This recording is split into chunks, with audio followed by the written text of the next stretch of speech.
Hello viewers, আসসালামু আলাইকুম। ফারুজুল্লাহ ব্লকের রেগুলার অ্যানালাইসিস এবং আপডেট আপনাকে স্বাগতম। আশা করি সবাই ভালো আছেন। তো আমরা ইউরোসডি আজকে টেকনিক্যাল অ্যানালিসিস দেখবো কেমন, এবং ফান্ডামেন্টাল বিষয়গুলো সম্পর্কে জানার চেষ্টা করবো। তো সবাই শেষ পর্যন্ত দেখবেন আশা করি। তো ইউরোসডি যেটা হয়েছে আপনারা সবাই জানেন, যারা মার্কেটের সাথে ছিলেন গত সপ্তাহে, গত সিঙ্গেল ডেতেই আপনার প্রায় 150 বিপসের মতো মার্কেট ডাউন হয়ে গেছে। 150 বিপসের মতো মার্কেট ডাউন হয়ে গেছে, এবং আপনার উইকলিতে প্রায় 330 পিপসের মতো ডাউন হয়েছে।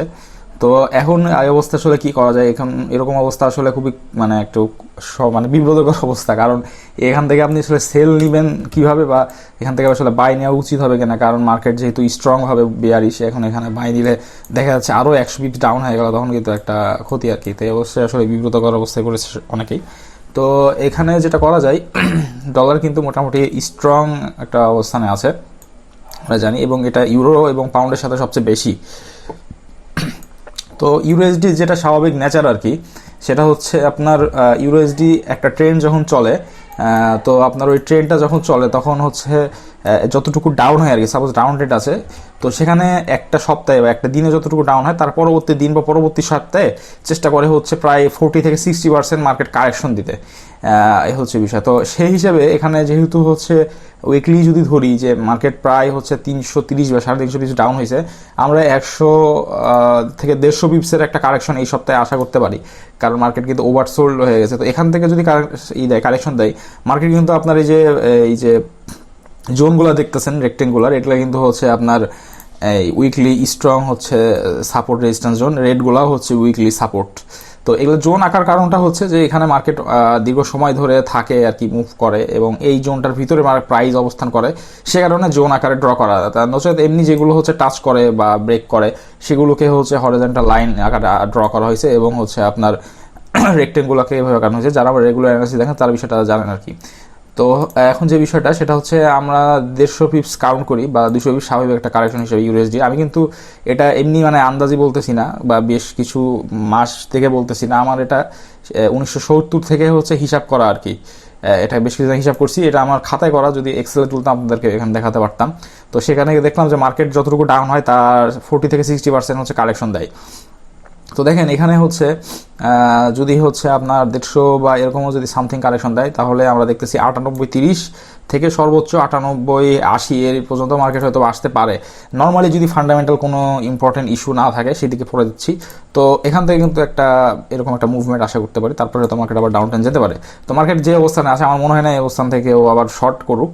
আমার মনে হয় কিছুটা আমরা কারেকশনের অপেক্ষা করাটাই উত্তম হবে। সব খুব বেশি যদি স্ট্রং থাকে, তাহলে হয়তো বা 50 বা 60 পিপস থেকে হয়তো বা আমরা শর্ট পজিশন নিতে পারি, অথবা আমরা যে পরিমাণ ইনভেস্টমেন্ট করবো তার আপনার স্পাইল করে হয়তো ইনভেস্টমেন্ট করতে পারি। কেউ যদি 0.10 ট্রেড করি, তাহলে কিছুটা উঠবে, 20 পিস উঠবে, আমি 0.01 ট্রেড নিলাম। এভাবেও কিন্তু আপনার স্পাইল করে করে আপনার লসটাকে করা যায়। এখান থেকে নিলাম, এখান থেকে নিলাম, এখান থেকে নিলাম। কিন্তু একটা কথা মনে রাখবেন, ইউরো যদি কারেকশন কোনো দিন দেয়, কখনো যদি ভালো মতো কারেকশন দেয়, তাহলে কিন্তু 200 পিপস বা 150 পিপস উঠা কিন্তু খুব অল্প সময়ের ব্যাপার।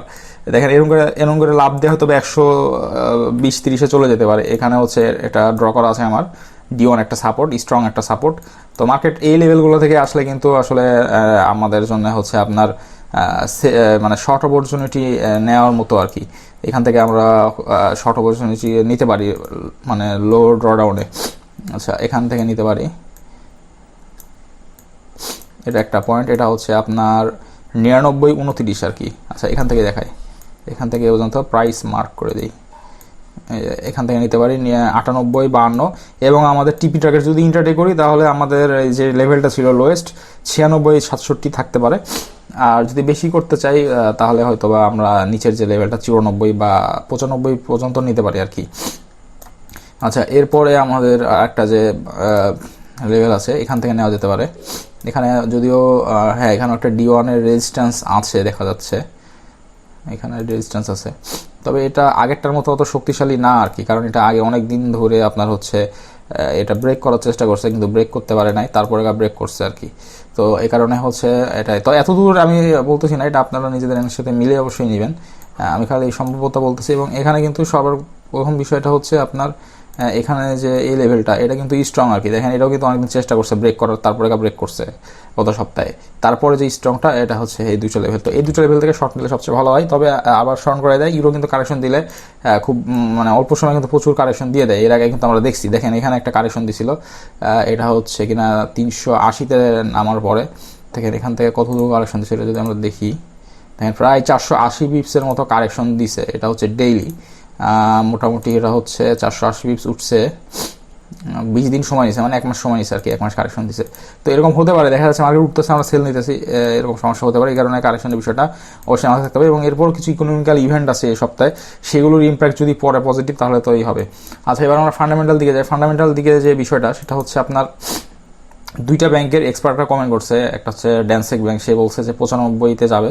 সেটা বলার মানে মার্কেট যে মোটামুটি 50-60 পিস সন্ধ্যার দিকে মুভ করছে বা 100 পিস মুভ করছে, তার আগে সে কমেন্টটা করছিল, কাছাকাছি তো প্রায় চলে গেছে বলা যায়, 96-তে আছে, তো 95-তে যাবে। তারপরে হচ্ছে আপনার নর্ডা এক্সপেক্টেড হচ্ছে ইকোনমিস্ট, সে বলছে যে মার্কেট হচ্ছে 90-তে যাবে। 90 বলতে নিচে যে সাপোর্টটা দেখা যাচ্ছে 94, তারপর 92, তারপরে 90, এখান থেকে মানে অনেক নিচে আর কি। এটা দেখি কত বিপসের এটা বিষয়, এটা হচ্ছে প্রায় 600 বিপস। তো 600 বিপস হঠাৎ করে মুভ করবে না, এটা ওভারসোল্ড পজিশনে আছে, কিছুটা হয়তো কারেকশন দিবে। আচ্ছা, এরপরে একটা বিষয় এখানে বলে রাখি, যারা আসলে বাই হোল্ড করে রাখছেন, তো যদি আপনার হোল্ডিংটা আসলে মানে হয়ে থাকে, বেশি লটের হয়ে থাকে, তাহলে পার্শিয়াল কিছু ক্লোজ করে দিতে পারেন আর কি, কারণ মার্কেট কিন্তু আপনার 90 নামার একটা সম্ভাবনা আসলেই আছে, চলে যেতে পারে। এভাবে লস আসলে হোল্ড করে রাখাটা কঠিন, অনেকেই লস হোল্ড করছেন, পরিচিত যারা আছে, খোঁজ নিয়ে দেখলাম। তো এই কারণে এটা একটু চিন্তা করা উচিত, অথবা হেজ করা উচিত যদি ব্যালেন্সে না কুলায়। হেজ সম্পর্কে আমার একটা ভিডিও আছে, দেখে দিবেন। আচ্ছা, তো ইকোনমিক্যাল ইয়েতে যাই, ক্যালেন্ডারে এখানে সোমবারে আছে হচ্ছে জিডিপি আগের যা ছিল তাই আশা করা যাচ্ছে। জিডিপি আছে, এরপরে হচ্ছে আইএফও বিজনেস ক্লাইমেট ইন্ডেক্স আছে, এটা হচ্ছে আগে কিছুটা খারাপ ফোরকাস্ট করা হয়েছে। তো জিডিপিআর এটা কিছুটা ইম্প্যাক্ট ফেলতে পারে। জিডিপিআর এটা যদি ভালো আসে সাথে সাথে ফেলবে এমনটা বলতেছি না, তবে সবচেয়ে ইম্পর্টেন্ট বিষয় হচ্ছে সন্ধ্যা 7টার সময় আছে হলো লিগার্ডের স্পিক। লিগার্ডের উপরে মার্কেট অনেকটা নির্ভর করতেছে, কারণ মার্কেটের মূল যে সমস্যাটা ইউরোর, সেটা হচ্ছে এনার্জি ক্রাইসিস, আর আপনার হচ্ছে এই এনার্জি রাশিয়ান যদি এনার্জি ক্রাইসিস, এবং লিগার্ড হচ্ছে বা ইসিবি হচ্ছে শক্তিশালী কোনো স্টেটমেন্ট দিচ্ছে না, ফেড যেভাবে দিচ্ছে বা রেট হাইক করতেছে, ব্যালেন্স শিট রিডিউস করছে, এরকম কিছু হয়নি, এই কারণে কিন্তু আসলে ইউরোপ বেশি দুর্বল হয়ে আছে। এরপরে হচ্ছে পাওয়েলের স্পিক আছে মঙ্গলবার, এটা হচ্ছে 5:30-এ, এটা অবশ্যই ইম্পর্টেন্ট। যদি সে মার্কেট সময় কিছু মন্তব্য করে অবশ্যই এটা প্রভাব ফেলবে, এবং যদি পজিটিভ করে তাহলে কিন্তু মার্কেট আরও 100 পিপস নামবে, সেদিনই শিওর থাকেন। 100 পিপস নামলে 50 পিপস নামবে, তবে এটা শিওর করে বলা যাবে না, দেখা যাচ্ছে নামার আগে দেখা যাচ্ছে 50 বা 60 পিপসের একটা হচ্ছে মুভ দিতেছে, সেটাতে আমরা ভুগি হয়ে যাচ্ছি। তো সেই জন্য সচেতনভাবে নিজেদের এনার্জির সাথে মিলিয়ে ম্যানেজমেন্ট ফলো করে অবশ্যই আমরা ট্রেড নেবো। এরপরে হচ্ছে গুডস অর্ডার আছে, এটা যা ছিল তাই করা আছে ওই দিনে। এরপরে কনজিউমার কনফিডেন্স আছে, এটা বাড়বে ফোকাস করা আছে, দেখা যাক। হোম সেলস আছে, এটা কিছুটা কম আসবে, 511কে ছিল 500কে ফোরকাস্ট করা হয়েছে। হোম সেল কমে যাবে, কারণটা হচ্ছে ইন্টারেস্ট রেট বাড়ানোর ফলে যেটা হয় যে মানুষ আসলে ব্যাংকে টাকা রাখাটাই করে, এবং সে অন্য যে ব্যবসাগুলো আছে সেগুলো থেকে সরে আসে। এই কারণে কিন্তু মূলত স্টক মার্কেট ফল করতেছে, ক্রিপ্টো মার্কেট ফলে আছে, কারণ মানুষ দেখতেছে যে আমি ব্যাংকে রাখলেই হচ্ছে 3% হচ্ছে মানে হচ্ছে রিস্ক ফ্রিভাবে প্রফিট করতেছি, তাহলে এত রিস্ক নেওয়ার কী দরকার। এবং তারা কিন্তু আমাদের মতো 1 মাসে 100%-এর প্রফিট টার্গেট করে না, তারা দেখা যাচ্ছে যে মান্থলি বা বাৎসরিকভাবে 10%, 20% এরকম কিন্তু টার্গেট করে, আবার তাদের ইনভেস্টমেন্টটা অবশ্য অনেক বড়। আচ্ছা, এরপরে হচ্ছে লিগার্ডের স্পিক আছে, এটা বুধবারে। পেন্ডিং হোম সেলসের রিপোর্ট আছে, এটা বিগত যা ছিল সেটাই করা। পাওয়েলের আবারও স্পিক আছে হচ্ছে বুধবারে, এটা হচ্ছে 9:15-তে, সরি 8:15-তে। আচ্ছা, এরপরে ইউরোর আছে জার্মান সিপিআই ইম্পর্টেন্ট, এবং ইউরোর সিপিআই পরের দিন আছে সম্ভবত। জার্মান আনএমপ্লয়মেন্ট রেটটা কম ফোরকাস্ট করা হয়েছে, মানে ভালো ফোরকাস্ট করা হয়েছে, দেখা যাক কেমন আসে। এরপর আছে সিপিআই, যেটা বলতেছিলাম, এখানে আসলে সিপিআইটা বাড়ছে, মানে ইনফ্লেশনটা বাড়ছে দেখাচ্ছে, দেখা যাক এটা পরে হচ্ছে আসলে কেমন স্টেটমেন্ট আসে ইসিবি থেকে বা এই সপ্তাহে। হ্যাঁ, এদের বক্তব্য আছে পরবর্তীতে। তো এই ছিল, তো এখানে সব মিলে আসলে ইসিবির লিগার্ডের বক্তব্য, পাওয়েল, এই দুটো বেশি আমার মনে হয় হচ্ছে মার্কেটে প্রভাব ফেলবে। তো এই বিষয়গুলো সম্পর্কে আমরা সচেতন থাকবো, যারা এই বিষয়গুলো বুঝি না তারা অ্যাভয়েড করবো এই সময়গুলো ট্রেড করা। আমরা একটা investing.com-এ দেখলাম, আপনি চাইলে এফএক্স ফ্যাক্টরি থেকে দেখে নিতে পারেন যারা এফএক্স ফ্যাক্টরি ইউজ করে। তো ভিউয়ার্স, এটাই ছিল হচ্ছে ইউরোএসডির টেকনিক্যাল এবং ফান্ডামেন্টাল অবস্থান। তো আমরা আশা করি যেটা আমাদের মূল লক্ষ্য থাকবে মার্কেট কারেকশন দিলে আমরা শর্ট নেওয়ার চেষ্টা করবো আর কি। তো এই অবস্থা থেকে শর্ট নেওয়াটা ঝুঁকিপূর্ণ হবে। তো সবার সুস্থ কামনা শেষ করছি। আসসালামু আলাইকুম রহমতুল্লাহ।